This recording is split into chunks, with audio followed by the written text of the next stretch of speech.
G'day campers, how are you? And welcome back to another Thursday night live around the campfire. Tonight I'm super excited because I think this is a conversation that is pretty, well, what's the best way to describe it? Well, it's very much needed right now. I think in the current climate where there is a lot of division, there's a lot of different things going on, listening is the one thing we can all do a little bit better because there's a real need to be heard. And to be heard, we need to listen. So I find for us to be able to work through the opportunities called life that we have at the moment, listening is probably the most effective way in which we can do that. So in regards to tonight, I Googled earlier, active listening. What does it actually mean? What's that come up on Google? What does Google tell us about that? And active listening is a way of listening and responding to another person that improves mutual understanding, which for me is very, very important. It is an important first step to diffuse the situation and seek solutions to problems. I think that's needed right now, don't you? So with me tonight, I've got three people that in my life and in the opportunities I've been presented through the Campfire Project are people that I really know how to listen. And I'm so grateful for them being here. Angela Heise, Martyn Jones, Kylie Hutchinson are three people who Campfire members will know. But inside their careers, they are so brilliant at active listening that I can't wait to open up listening in general. So thank you, Angela. Thank you, Martyn. Thank you, Kylie, for being here. How are you all? Starting with you, Angela. Brilliant. I can use my arm. I can handle things again. My tendinosis is getting, well, it's moving into the past, so I'm really happy. So what does that mean for you? I can move, I can lift things, I can push things, I can hold a book again, I can do all sorts of things which I couldn't do 2 weeks ago. So I'm over the moon. I feel like I've got a whole new lease on life. You don't know how much you miss your hands until you can't use them anymore, or your arms. It's amazing. I had not appreciated how much I use my arms. So, yeah. So that's my sob story. Brilliant. Perfect plum, and perhaps we'll get into that a little bit later too. So thank you very much. Mr. Jones, how are you? Scott, I'm great, thank you. And very happy to be here with you guys. First time this year, back in the campfire. Beautiful. Very cool. Love having you. Love having you back because when it comes to listening, you and I were involved in a project that did amazing things, and you were one of the greatest listeners I've ever come across. To sit there and observe and listen and collect data in here and then present. That was brilliant. So I'm very grateful for you to be here tonight. Thank you. Hey, Kylie, how are you? I'm good. I'm doing really busy, but really good. Yeah. Brilliant. Thank you, because it's good to have you back on here. In your work, in what you do as a death doula, listening's a big part of that. Huge. Yeah. Absolutely. Well, let's break it down. Let's jump into it, right? So let's talk about how you use listening in your life, Kylie, because it's very, very important. It is. The first thing I remember learning about listening or active listening was someone said you need to, and I don't know who it was, terrible at quoting that. Someone said you need to listen with the desire to listen, not answer. So it's not about, I'm probably paraphrasing and badly quoting it, but it's just about, you just need to listen. You don't need to listen with like, what am I going to say to that, or how do I answer that, or can I solve their problem for them? It's just listening with the desire to just listen. Yeah. And it's because we have this desire to, someone says, oh, this is whatever's happening, go, oh, well, have you tried that, or have you done this, or haven't you heard about that, you could do this, and maybe they just have done all that and they don't know. And I had an interesting situation actually with that at a funeral that I attended for. It was a family friend, and the man had died, and I knew his daughter, and the daughter had MS. And she sat down at the table and she said, if anybody tells me how to handle my MS, I'm going to lose my mind. Mm. And I was like, seriously, it's a funeral for your dad and people are talking to you about how you're handling your MS that you've been living with for like 15, 18 years or something, you know. And she said, yeah. She said, everyone's just wanting to talk to me about it. And I was like, wow. So I'm like, well, I'm not going to talk about that then. Make sure we don't talk about that. But I just thought, is that really an appropriate time to ask? And I think maybe it was coming from a place of concern because stress is a big thing with MS. It'll kick it to another level. So I think maybe that's where people were coming from, but I don't know. And I was really quite surprised that people felt the need. But I guess it's like when you're pregnant, people feel the need to tell you some exciting story about, or horror story, or, you know, judge you about what you're going to do. Yeah. So I just want to jump on that for a second. What do you feel made her feel comfortable enough to share that with you? I don't know. I guess I've never asked her about it. If she says something about it, then I'll go, all right. But you know what? She's my age and she's a perfectly capable woman with a really good paying job. I'm quite sure that she's made some really decent medical choices for herself. I'm really like, I'm not worried about her capacity to make decisions. She lives in Sydney, so she's quite close to specialists. So it's not like she's in a regional town. I would have to be concerned that maybe she's not getting the help that she needs. But I just sort of trusted her judgment in it. But I guess other people, I don't know, or maybe they're just trying to talk to her and that they think it's a talking point. I'm not really sure, but I would trust her to know what she's doing with that. It wouldn't be an opening statement. I'd be all like, oh my God, how are your shoes? I like those. Where do you get them? Couldn't you pick anything else to talk about other than that? I like that because there's something there I've just heard a couple of times. Trust, right? And listening. When people have trust, you open up the opportunity to actually have a deeper conversation. Mm. Yeah. So to have that trust in that relationship, I think is so important in the ability to be able to listen. And I think it's the language we use. I walked into a client's house once and we were coming in when he became bedridden because he was dying at home. And they got me in and I walked in and said, hello. I introduced myself, hello. And I said to him, thank you for having me in your home. And he gave his daughter this funny look, which I sort of went, oh, I don't know what I said, but I'll work it out. And she took me outside and she said, thank you for saying that. She said, everybody who walks in says, how are you? Like, the man is dying.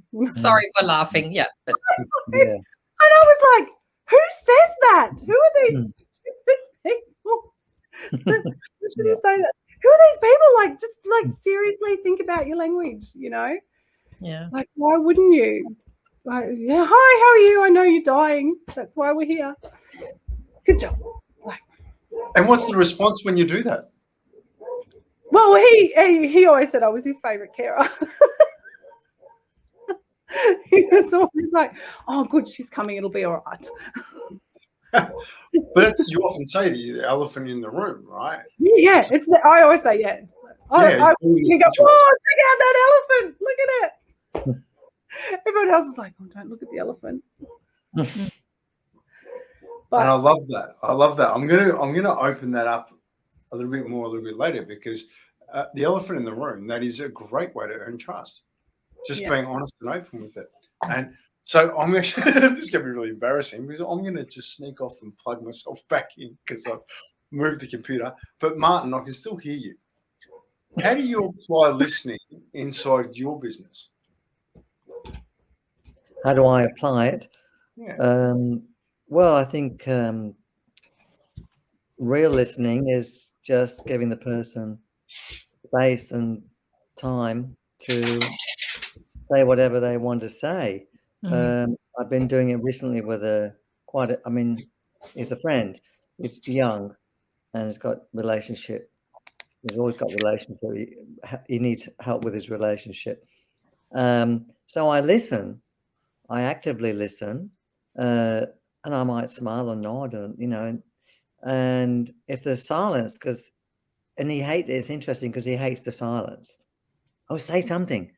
I said, but I'm thinking about what you said. I'm just thinking about how best to respond to you rather than just go, verbal diarrhea. I said, I want to think about what I'm going to say. And he really has a problem with it. So I think when I'm coaching clients, it's, as you said, it's building up trust. So, Scott, you mentioned earlier, we all really need to be heard. And I think most times we're not heard really, because people are either, on their phone or looking around, or they're not really listening to us, one of the greatest, I guess where I learned some listening skills was in a men's workshop, which I often assist at now, Body Electric, where we do a lot of circle work.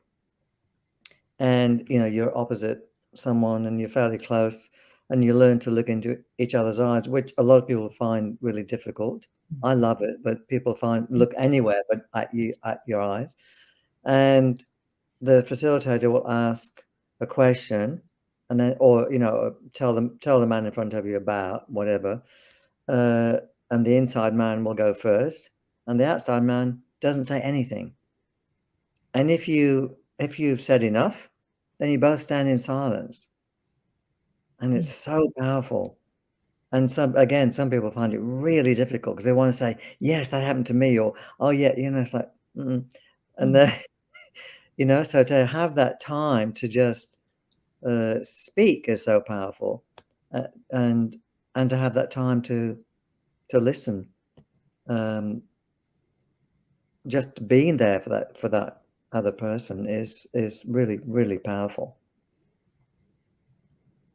I'm smiling quite intently at the moment because, Martyn, you and I have been in situations where we have sat in dead silence with 20 to 50 men inside these conversations, and people are genuinely very uncomfortable with it. The person will always speak again. But in that moment of silence and support, it's actually a massive strength to contain you so they can be them. So I really appreciate you bringing up silence so early, because for me, in active listening, but in building trust and the relationship, silence is just so powerful. So thank you for that. Yeah. Brilliant. Oh, I'm just going to mosey on over to Angela. Angela, how do you use active listening inside your work? Well, I do coaching work like Martyn, and it's also giving people space to just express themselves, and like Martyn, I in my mind, I went, yep, everything, with everything that you've said. It's the average person listens for 17 seconds before they give an advice. How much information can you hear in 17 seconds? Right? But it's that discomfort. On one hand, we are very uncomfortable with feelings generally. And when somebody suffers or says something that, that touches us, we may not want to feel it, and then we can talk over it. I've got exercises that I do in my workshops that are done in silence, and people start laughing, start being really silly, or start talking. So the wall of words, just to stop themselves from connecting in silence. And so in my work, it's just being able to just be there present for that person and have empathy and judgment. So here we go, Ted Lasso, be curious, not judgmental, right? And we are as people, we just want to fix things, we want to make things right. And especially if it's uncomfortable, we think we express empathy by making suggestions and framing things. There's a great empathy, it's called the empathy not game. And it's about one person going from person to person and saying, I have a headache, and every person has an answer that they give back. And it goes from, oh, you have a headache. When's the last time you've had something to drink? Or, well, 30% of all people who have headaches actually end up having a tumor. Or, like all of these things. Or, like, oh, let's go and do some shopping. You always feel better when you go shopping. Or here's a glass of wine. Or all of these things that we do just so we don't have to listen and we don't have to be present with somebody and be empathetic. When the only thing the person wants to hear is, that must be really tough. How can I support you? That's it. I'm smiling right there because that really is, right? How can I support you? Yeah. What is but active even that is difficult. I had a client this afternoon, and she's going through a training at the moment, and she did the listening module. I've got a whole 2-week program just on listening. And she came back and she said, I can't do this. And I said, what specifically? And she said, well, if I'm listening to somebody's needs, what about my own needs? And I'm like, you're not there to fulfill somebody's needs. You're just acknowledging that they have needs. And yes, if they need support because they're sick, that's one story. But you can also help them saying, so how can I support you in doing what you want to do? Or whatever. There are all these options. It's leadership. And she's like, oh, can't do this. She was so uncomfortable. I'm just going to grab a word there that I just heard, leadership. Mm. Great leadership comes from listening. Mm. Which is why I spent 2 weeks on it. Well, and that's something that both Angela and I, we've talked about, and we will one day have a conversation based around Ted Lasso, because the great Walt Whitman quote, "Be curious, not judgmental," is so important. And with leadership in this current time, there's listening. What are we actually listening to? Where are we actually getting our views from? Are we digging deep enough into questions? Are we exploring enough? Leadership right now that's one of the greatest things that I think the Campfire Project gifts to our community, is the want to sit and be curious and listen and learn from each other, not to make judgment, to grow so we can improve ourselves. And what you were just saying there about person's needs to feel that they need to get their needs out. Quite often, I don't know about you guys, and I'll ask you, when I listen to people and I continually listen, and quite often I get to a point where I go, I've got something I want to say here, but they haven't finished talking, so I don't say anything. And then something more important comes up when I don't interrupt them. And I think to myself, I've had to learn that with Oscar. Oscar's been my greatest teacher in this opportunity. The amount of times I could have shut him off, and I didn't, because I just have to listen to everything he has to say, so then I can make a decision. Then the conversation deepens. We actually get to a better point from that.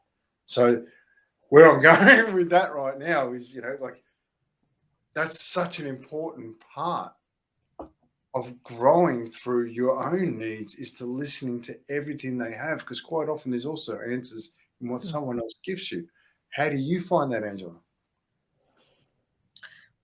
Yeah, well, that's what it is, right? I mean, look, I have a thing where there are different levels of listening, and it starts off with passive not listening. Somebody mentions your name and that's when you tune in. So it's the conversation in the background you don't listen to.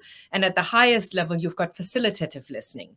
And facilitative listening is where you are aware of somebody else's needs, but you don't fix them. You're just aware of them, And maybe you can say, how can I support you? But it's not that, you don't take the monkey on. You don't say, oh, now it's my responsibility to fix it.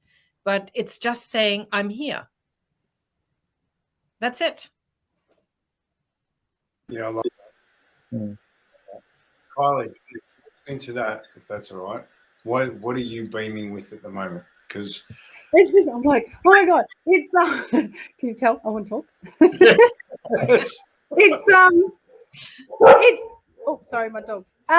Sometimes when people are just talking and you give them that space to talk, they say something that then they go, oh, wait, like they register it themselves. They don't necessarily need you to pick out what they need to learn from that. People will often, and I've done it myself, I'll be talking something out and I'll say it and I go, oh, well, there's an insight. Like I just said, therein lies the problem, sort of thing, or that's the crux of what I'm really trying to say, or I didn't realize, when you're talking it out, it'll just come out, and maybe you might just hold the space for that, and maybe they'll hear it themselves. Yeah. Yeah, I agree, because that voice and getting that little bit further into the conversation, just waiting for it to come out, is just so important. Yeah. So, Martyn, is there anything that you'd like to add there? Well, I was thinking, I was listening, of course, but I was if I'm coaching, I feel blessed that it's very rare that I'm thinking about anything else except being with that client or that person. And, as my amazing teacher always said, if you're plugged in by that person, then you need to just say, be honest and say, I'm plugged in, but I'll be back with you in a moment. But I find that's very rare for me, that I'm plugged in, so I'm completely present, which is, I'm really blessed for that. Would you explain plugged in? Pissed off, they pissed me off, or something they said has triggered me. Triggered. Oh, okay. All right. Yeah, I've been triggered. Thanks. So, and we all get triggered, of course, but I find generally in those conversations, if I'm there for that person, and I'm not there to fix them, because I don't know what's best for you or anyone else, all I'm there to maybe offer is support and offer some new perspectives, or for some, life experience of my own that may help in some way, but I don't know what's best for you. And I think, as Scott mentioned before, advice, we're also, a lot of people are great at advice giving. And, when we're giving advice, I always say to people, we need to attend our own lectures. Because how often have I said to someone, oh, have you thought of meditation? The yoga would be really good for you. And then I think, oh, shit, I haven't been doing it. Yes, okay. I get it. It's like... Yeah, I did that yesterday. I was like, what are you doing for self-care? And what am I doing for self-care? Mm-hmm. Yeah. It's funny that, because the great coaches are very present coaches. They're very, in my eyes, the people that they've been very much listening. Like I'm talking about emotional coaching more than anything, because listening is getting into that. Or actually even rules coaching. Yeah, sorry, I won't take that. I'll go with my original. The coaches are great listeners. How does someone become a great listener? Where would someone start? Angela? Practice. I mean, seriously, it's the metaphorical equivalent of, sitting on your hands. And, when let me put it this way, if somebody has a tendency to answer immediately, give advice, make suggestions, fix things, or have that empathy of, I know what's best for you, but not from a place of, I know what's best for you, but I know that would be best for me, so it's possibly best for you too. So it's the equivalent of sitting on your hands and not gesturing, and really just breathing and just stopping yourself. And it's practice. That's all it is. It's like developing a muscle. But my recommendation would be, don't have the deep and meaningful conversations to practice with. Have them with little situations, like listening to somebody, who, meeting somebody. I mean, we still go to supermarkets, having a chat with a neighbor over the fence or anything like that. But don't have them when you are with your nearest and dearest and need to have the really serious conversation about something. that's probably when all the old patterns come in. So you don't have the muscle yet to actually have the new skills. So you don't start climbing mountains by practicing on Mount Everest, right? So go and have small conversations. Start with literally with 2 minutes of listening, because for a lot of people, 2 minutes is a very, very long time. And then bring it up. And there's all sorts of things that you can do. I mean, I'm sure that Martyn has some ideas, and Kylie as well, and you. Yes. Yeah, thank you. And I'm going to shoot over to Martyn. What are your ideas? Well, I mean, when Angela said practice, that came to my mind. But of course, I think we have to have awareness first that we're not listening enough, or if we don't have any awareness, then how are we going to even want to practice? So with having awareness, what would come up that you would feel like you need more awareness around this? How would you feel, perhaps? Well, I think if we have awareness of most things, especially to do with our own habits and patterns, then when something comes up, when we have a deep awareness, we have a choice. So we can either do what we've always done, the old way, or we can do something new. So awareness is a great tool to have if we're willing to. I agree. But building that awareness is something that if you don't know, you don't have it. You're not aware of it. So it's actually finding key points that would say that you could possibly need to be more aware of this. And one of the greatest, if you don't mind, Martyn, I'm just going to throw something in that I learned that really kicked me in the guts a bit, was they're not listening to me. No one's listening to me. Perhaps that's because you're not listening to them. That was the greatest moment for me, to be able to understand that I wasn't listening enough when I felt like I wasn't being heard. So I took responsibility for that and chose, okay, I need to listen more. I need to learn to listen. And that's all part of a personal or self-development sort of scenario to get to that point. And I think I was having a conversation, the one-on-one with Jack Levi was actually brilliant, aka Elliot Goblet.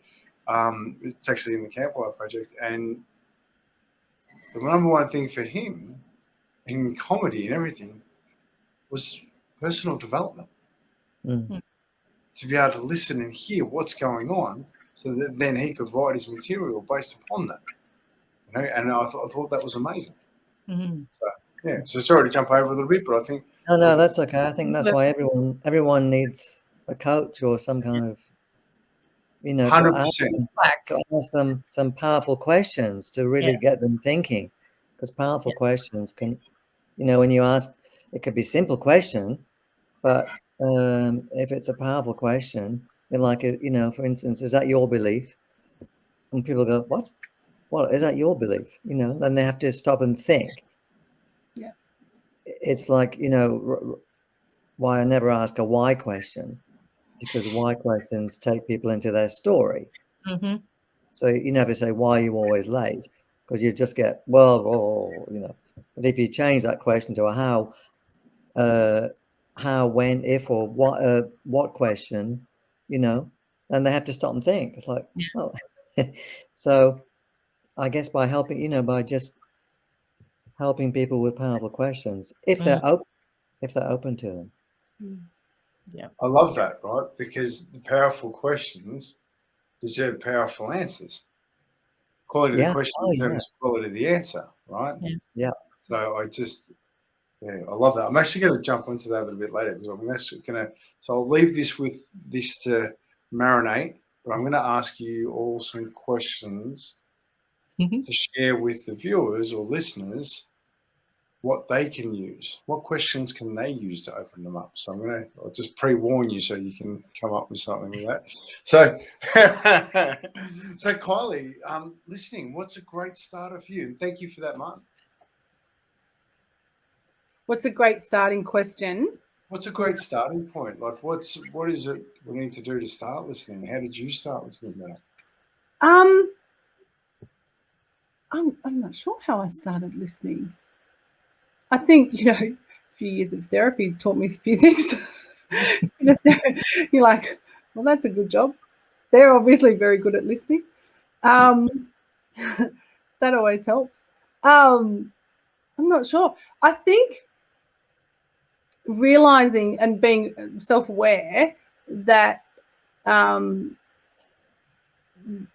always say I'm the world's worst multitasker. I joke that I multitask like a man, but I really don't multitask. And so I will focus on you because I really need to. I can't have things going in the background. I know people that type and talk and answer the phone and respond to text. I'm like, I really don't know how any of you do it. Like, I'm watching TV and I have to pause the TV for my son to walk into the lounge room. Like, I'm like, I can't even. So I think that's just, I'm fully present. I'm like, if you're going to talk to me, I'm right there. I'm not going to be doing anything else. And that's important. Yeah, it's like a focus. You have to. You can't listen sort of half a job of it, haphazardly going to just tune in and out. Like, yeah, you have to notice the little things. And then you can ask questions that'll point somewhere. Like, today my mum said something and I just sort of went, oh, Mum, what happened there? Wait until she got to the end of the sentence. He was like, and how did that happen? And then she started a little bit more. So it's like, it'll lead you to where the answer that I really need is how did she end up in that situation? But yeah. It's interesting. So I just heard something from you, which I think is so, so relevant. And I hope your mum's all good. Yeah, she's all right. She just had a fall. And then she was like, oh, I had a fall. What were you doing there? Anyway. Yeah, that's an interesting one. That's an interesting one, which I'll probably dive into in another conversation because often our parents hold back information because they don't want us to worry about us. Yeah. And yet if they gave us the truth, we could sit with that better because then we're not worried about them holding back information that we probably need to know.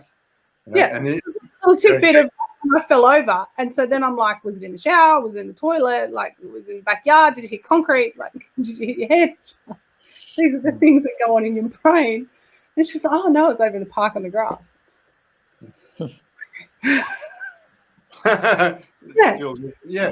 Information. But you have to, okay.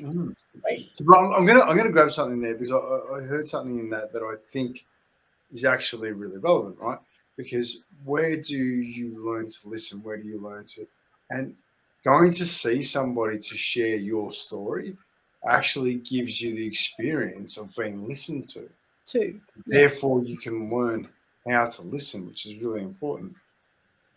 One moment. Sorry, Oscar, how are you? In a really bad time, but that's okay. Thursday nights. You know what I do Thursday nights? Okay. I'm live. I know. Actually, you know what? Can I be really rude? Can I listen for a moment? Is that okay? Oscar, can you come here, please? Sorry, it's life. It's what we do. Yeah. Say good day, everybody. Hey, Oscar. Hey, Oscar. I know her, and I know a little bit of her. Brilliant. Thank you. So, can I ask what you did tonight? I went to one of the best peninsula squads for swimming. So how did you go? Good. So I did 35 seconds of 50 meters with flippers. Whoa. So that was like with fins in it. So like, yeah, really cool. I kept with everybody. I learned how to dive properly, and it was so smooth. No bubbles, very little water bouncing from the diving into the water. Okay. So it was actually very good, and I learned how to do breaststroke properly. Yes. The kick and everything, and the thing was, I was actually doing it wrong because the problem was I was getting my timing wrong. So one foot went first, then the other. So I learned how to run a much faster and direct show. How does that feel for you? Much better. Okay. Because you were pretty nervous before you went, yeah? Awesome. So do you feel like you belong now? Yeah, it's so much fun. Yeah.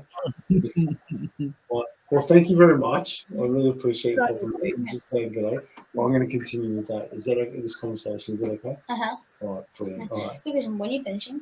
Probably about 9 o'clock. So I Uh-huh. really appreciate it. Okay. All right. Thank you. Shut me on the way out. Okay. Thank you. Bye. Bye, Oscar. Bye. Well, sorry, say goodbye. Bye-bye. Dude. Oh, I love it. Sorry. Thank you. It's funny, you know, like Oscar comes on and I don't shy him away from being on this, and because he's the most important thing to me. So, and as much as I love the Campfire Project, everybody in it, I'll give you my time when you know, at inappropriate times too. That was 1 minute. Honestly, it was 1 minute, and it was so much better. Yeah. Yeah. That's great. He just knows he's important, and that's Yeah. cool. And that was pretty cool what he'd been doing. So Yeah, he Yeah. needed to share that. yeah, he should be proud of that. Big success. Yes. Yeah. Win. Yeah. Yeah, It was thank you. Because it's a part, and I'm just going to go sideways to come back. But part of the journey for me as a parent is to not be Oscar's sole influence, to not be everything. I can't be everything to Oscar. I can be his father, and I feel like my role as a father is to help him find his community, that he has got the right place to process the things when he needs to. Mr. Jones, Angela, you've both had conversations with Oscar on your own, and it's really important to me to have that. Kylie, he knows you. He knows we sit in the car and we've talked, and you know, but he hasn't had that opportunity to have a one-on-one with you. But that, for me, he feels heard. Mm. He feels supported. Mm. He can have conversations about things that perhaps others can't. Mm. So it's so important to create that safety and trust in conversation. So for that, the three of you, I'm so grateful for, and the Campfire Project, because if we want to be heard, Mm. we've got to find the people to listen, and this is Yes. the place to do it. The best thing Oscar ever said to me, and it still resonates, and I still feel incredibly touched, was when I said, you know, Oscar, I can't wait to actually meet you in person. And he was like, what do you mean we've never met in person? He just, no, we have never met in person. Really? Yeah. Well, that is the power of social media, right? Mm. Social media. We're going a little bit sideways here, but you know, maybe especially not, because what do we listen to on social media? What are we a part of? What are we listening to that is determining our output? We're sitting here having conversations, and these conversations don't go for 5 minutes. They go for an hour, because it takes time to work through things. It takes time to ask questions that are provocative, that open up deeper conversation. And they don't just happen like that, you know, and just to feel connected right now. I'm sitting on screen. I've got two people I've never physically met, and yet are so entrenched in my heart. It's not funny. Mm. And Mr. Jones, you're in my heart too, and we spend some time together. And we've been on walks together. And, you know, like just technology these days is phenomenal, and it gives us the chance to listen to a conversation like this. So I've got a question I'd really like to ask right now, because it's something that I feel is pretty interesting, and it took me a bit sideways when I heard this question. So Lisa Jane gave me, I was speaking to her a bit earlier, and I asked her, "Have you any good questions?" And this one was a cracker. How do you feel your emotions get in the way of listening? Getting in the way. Yeah, get in the way. Angela. Oh, that's the discomfort with topics. There's their beliefs around what's comfortable, what's not. We think that there's this whole buying into drama, So if we're getting sucked in, there's something called an emotional contagion. So we literally start feeling somebody else's emotions. So when they start feeling a certain way and we feel we're resonating with that, that can really get in the way of listening, because all of a sudden we're just more, well, what does this do? What did you call it? I call it triggering, and you called it Triggered or Plugged in. getting plugged in. That's plugged right. in. Yes, plugged in. Yes. And, and that then all of a sudden it's not longer about the other person. It's about me and how I process that information. And, and then I want to get into this place of, I'd start taking things more personal.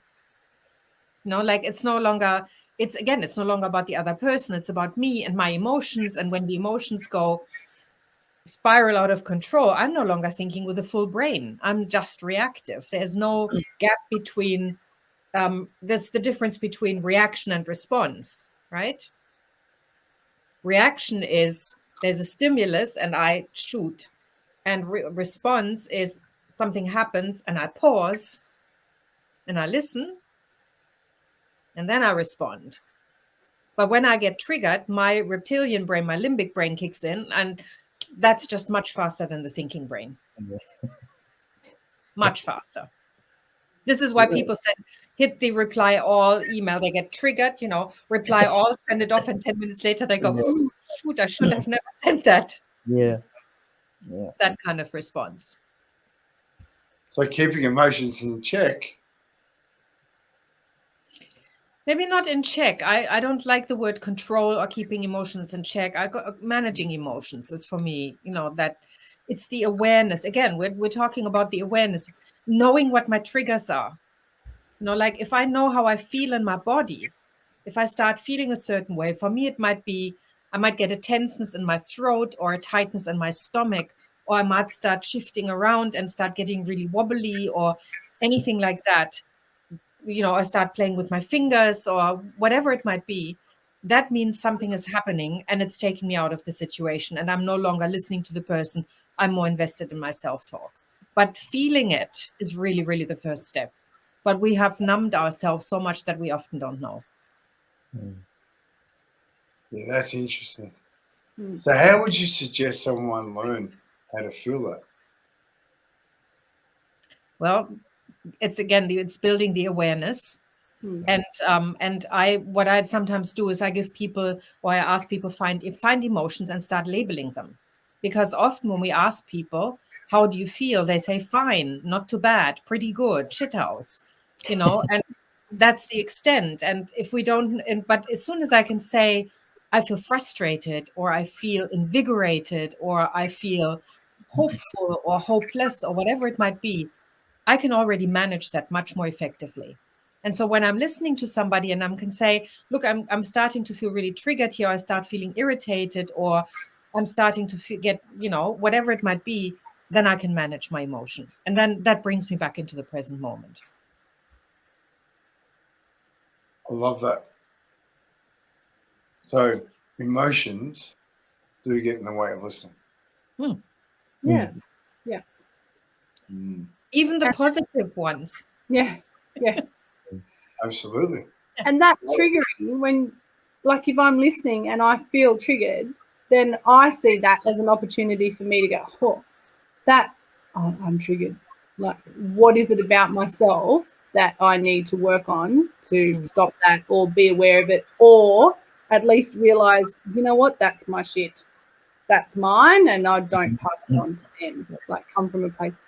And Ange said something before about response and reaction. When I was first studying with a doula, one of the doulas there said, you need to learn to be response able. Yes. Like it's two words, It's response able. It's not responsible, it's response able. And learn to do that rather than react. Yeah. Just have enough skill and feel free to go, I don't know, but we'll find out. We'll go find out. We'll ask someone and we'll keep going. And even if I have to hold your hand, we'll find out together. I love that, because that builds trust. Yeah. We come back to the earlier place when you sit there and I'm not sure. I'm not. I don't have the answer to that. That's okay. We'll work together to find it. Yeah. Thank you, Martyn. What's your experience with emotions getting in the way of listening? Well, before I knew what really listening was, I was in a very tumultuous relationship with someone who I found out later was bipolar. So there wasn't much listening going on. It was, verbal slanging. And so when Angela was talking before, what came up for me was it depends who you're talking to as well. If it's somebody, probably the closer they are to you, then often the more we can get triggered. Mm-hmm. So some people, it's really easy to manage your emotions, and others it's not. But as Angela said, to bring in that awareness, I'm being triggered, but then we are human also. So we might just react. So I don't think for me, I'm certainly much better at it, but there are times when I will just be triggered and react. Yeah, so we can all agree that emotions do get in the way of listening, and it's really important to understand your emotions. Yeah. So to actually know your emotions and understand you is a really important part of listening. Yeah. Because through my experience and the work that I do, knowing yourself helps you become a better listener. Mm-hmm. Absolutely. It's one of the great opportunities that I've been gifted with some of the people I've worked with, is to get them to know their story. Because so often our trigger points are reactive based upon the experiences we've had in life, where that experience has triggered that emotion because that's how it was dealt with. Because if we don't own that part of the story, then that emotional opportunity that you had in that moment still lives. Does that make sense? Yeah. So, well, behind every emotion is an unmet need or a met need. So the unpleasant emotions are, have an unmet need behind them, and if it feels pleasant, then our need is being met. So when we start getting triggered, it brings us to our unmet needs, and we look at what is missing, and that could be we are not being heard, as you said. You're not listening to me. Brought you back to Scott. Brought you back to oh, I'm not listening. But again, it could be, oh, this person is telling me something, I get emotional, and that brings me, again, it just triggers all of that focus on, what's going on for me, what matters to me, what's not working. And that can then we're totally not present anymore. Yeah. And that's the key to listening, presence. So I'm just going to do, sorry, Martyn?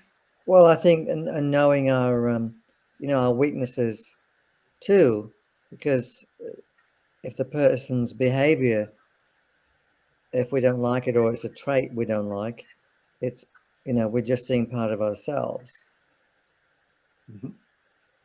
Because we're all each other's mirrors. So what I love about you, Scott, is it's just a part of me, and what I don't like about you is also a part of me.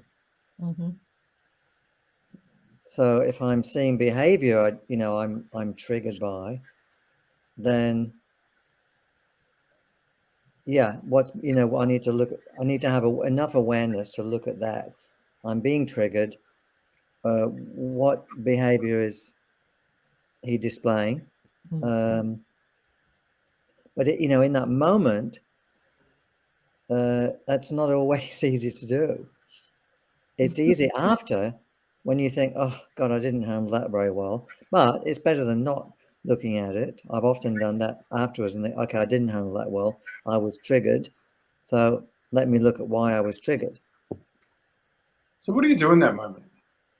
You're in a conversation, you're triggered, and you're no longer present. What do you do in that moment? Well, I guess could be many things. I could, be aware and think, okay, I'll deal with it after, and I'll come back to listening. Or if I react, then it's probably listening's out the window, and probably not a good ending, possibly. Or, I might ask a powerful question. And again, it depends, who it is. I mean, with my ex-partner with bipolar, one of the things that was really difficult for me, that he couldn't reason. You couldn't reason with him. He was unreasonable. So it's not that I wanted to be right, but there was no reasoning. I'd rather be happy than right. So that would have triggered you to something severe, I'm presuming. Yeah. Because it's interesting, right? So how do you, in that moment, you're having a conversation and you've been triggered? What do you do in that moment? What do you like? How are you going to get the best response? And this is quite a difficult. This is coming from personal experience here. It's quite difficult, even for people who are great listeners. They still have to deal with those moments. Sorry. Yeah, I mean, I know when Debbie Ford, my teacher, ran the shadow process, and she said, I thought I've dealt with all my shadows, but she said there'd be at least 3 participants that are going to piss me off, and I'm going to have to go and deal with that after, they brought up the princess, or they brought up the good girl, or they brought up something for her. But yes, in that moment, she would just set it aside and be totally present. And that takes a lot of skill and practice. Yeah, I'm about to say, because that awareness that you're actually being triggered, to be able to sit there and bank it, takes a lot of experience to get to that point. Yeah. So I'm looking for a little bit of advice now, and thank you very much for opening that up, Martyn, because that's awesome. But I'm going to throw it over to you, Kylie.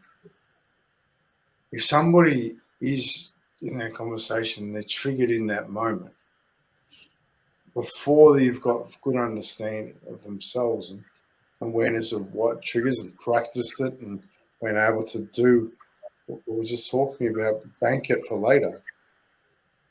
What suggestions do you have for people dealing with that trigger in that moment? I think you have to be, if you're going to be actively listening with the intent to listen for someone, the basic of that is you're not there to solve their problem. So if you have to know that in yourself, that just triggered, and then I'm going, I shouldn't pile on to their problem as well. Like, if I had this conversation and I was sitting there and someone said something that upset me, my intent is not, I'm trying to learn to not react. I'm trying to learn to just listen. Then I also need to not add to their situation. So I can't also pile on. Does that make sense? Am I making sense? Yeah, 100%, because it's quite difficult to practice, right? Do you sit there? So on a basic level, do no harm.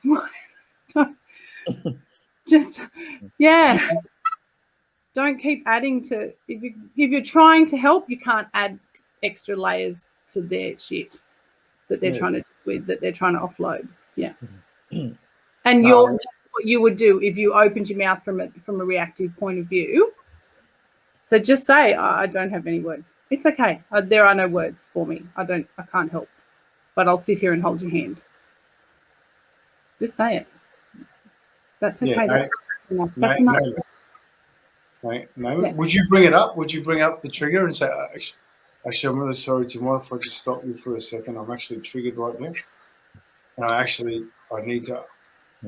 need to understand that so that I can continue to listen to you because you're important to me. Oh, yeah, it could be in certain situations, yes. Yeah. And depends on the situation that you're in, you know. Yeah, ones it could be, you know, it's an opportunity for learning, an opportunity for growth, and if they're willing to talk to you about that, then sure. But then you've sort of made the situation about you because you're wanting to learn. And really, you're supposed to be there to help them. So, you know, if it's just like, hey, I don't get what you meant there, or I didn't understand, then okay. But if you're going to go down a rabbit hole of like, so why do you believe that? Then that's not really what you were setting out to do. It may just be a conversation between friends and you can do that, you know.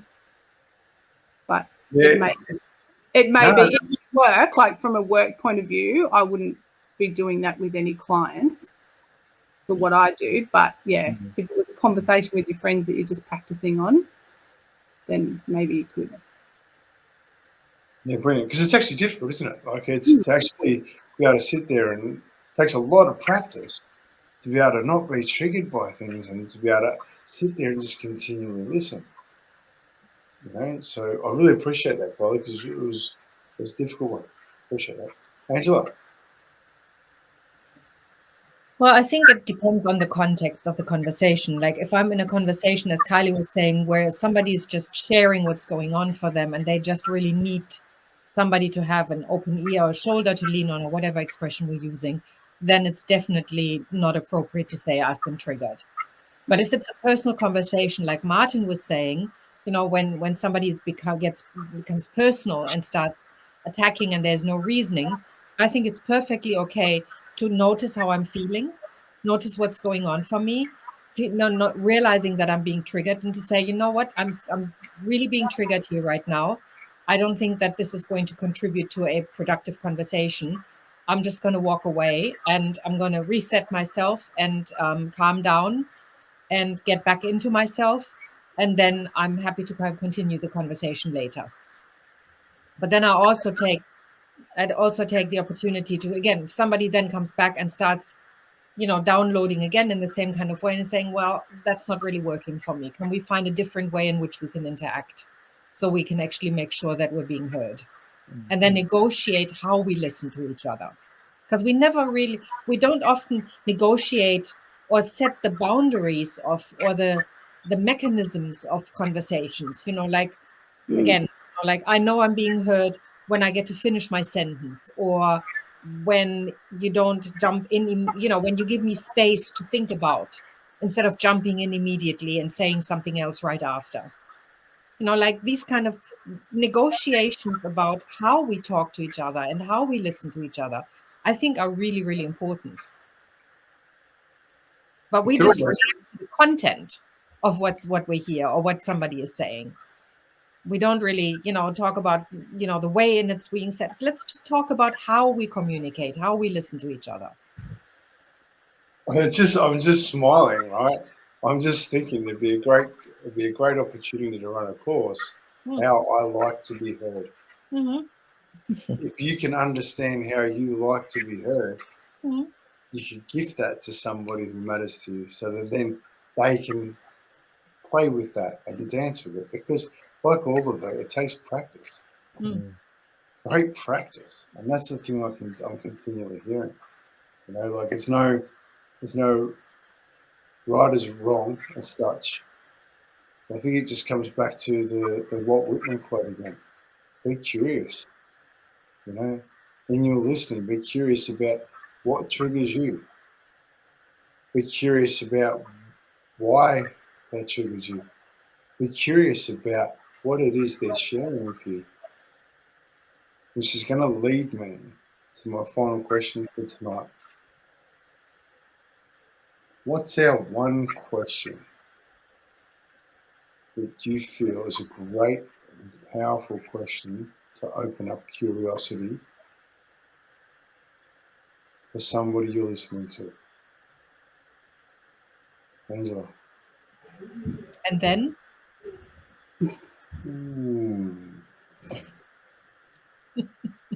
And then, I like it. Which could lead anywhere. But it opens up thought. That's where we're going. Brilliant. Thank you. That was short and sharp. Martyn. Probably, how did that make you feel? How did that make you feel? I love that one. Thank you. Kylie. Mine is, what would be bad about that? What would be bad about that? Yeah.